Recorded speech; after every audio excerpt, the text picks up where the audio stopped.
Maniniwala ba kayo na ang mga bagay na ito nabuo gamit ang printer? Yan ang high-tech na negosyo ng 19-year-old mechanical engineering student na si Amari. Welcome to the future of printing. 3D. Wow!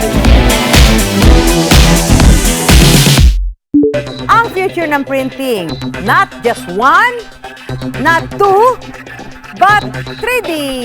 Sa 3D o 3-dimensional printing, makakabuo ng kahit anong bagay gamit lang ang printer. Hindi na lang sa papel pwedeng mag-print ngayon. Pwede na rin i-print ang mismong bagay na gusto mo. Duda kayo? Panoorin nyo na lang to. So yung 3D printing business is parang printing business lang din. Pero imbis na nagpiprint lang tayo ng ink sa canvas, yung machine po natin is gumagawa ng mismong object or 3D item na po mismo from thermoplastic or photopolymers. Sa halip na ink o tinta, gumagamit sa 3D printing ng PLA o polylactic acid.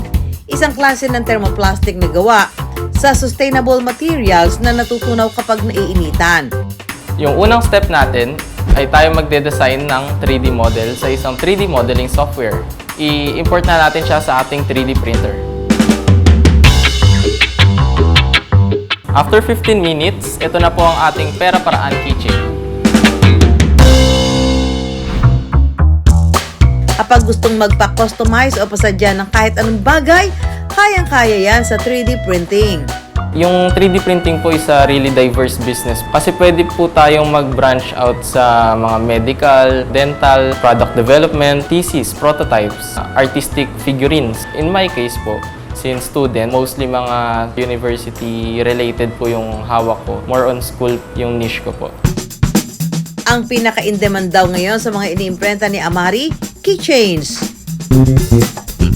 Ayan, nagpagawa ako kay Amari ng mga keychain. Siyempre, ang aming show, ayan. Nakalay mo, pwede pala ito na printer lang ang gamit. Meron din akong GMA keychain. Ayan, o ha? At ito, nagpagawa ako sa mga kasama ko. Tutuwa yung mga yun. Minsan ayoko sa keychain, yung mga mabigat eh. Pampadagdag pa sa mabigat sa gamit mo. Ito, napaka-lightweight, oh. At saka maganda yung pagkakagawa, ha? Printer talaga to. Hindi ako naniniwala. Galoy! Ay, thank you! Hey, God! Tama, tama nagawa. Ay ba? Ganda! Thank you, Miss O. Wow! I love it! May pasobra pang letter E. Thank you! Naibebenta ni Amari ang keychains ng 50 hanggang 100 pesos. Depende sa dami at laki. Bata pa lang daw, mulat na talaga sa pagnenegosyo si Amari. 10 years old ako. Una kong business is welding and woodworking. Gumagawa po ako ng furnitures. From there, natuto po ako ng mga skills sa paggawa po ng mga items or furniture. Pero nang pumasok na ng kolehiyo, hindi na niya kayang isabay ang paggawa ng furniture sa pag-aaral. Nag-isip po ako wherein makakapag-business ako na automatic na siya nagagawa. Agad daw na imprenta sa isip ni Amari ang potensyal ng 3D printing. Actually, mahirap po talaga yung marketing neto since wala pa po talaga nakakaalam masyado sa 3D printing. So, yung ginawa ko pong marketing is knowledge sharing. Nagde-demo po ako sa mga events kung paano po ito gumagana, kung ano po yung kayang gawin. Dahil mag-isa lang si Amari sa negosyo, para hindi mapabayaan ang negosyo at pag-aaral, time management is the key.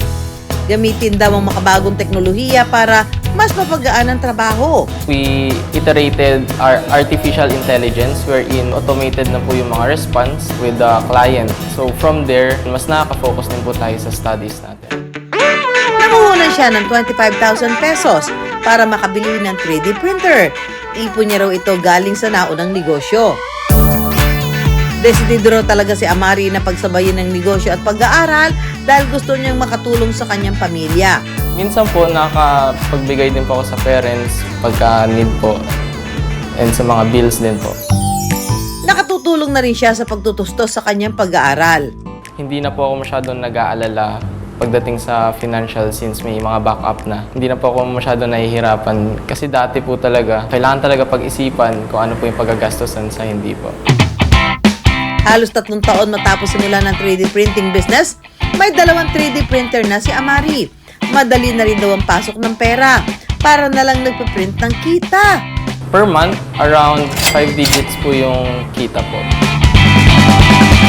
Payo pa niya sa tulad niyang kabataan, Kung magsa-start po tayo ng business, wag tayo mag-focus solely sa pera or financial.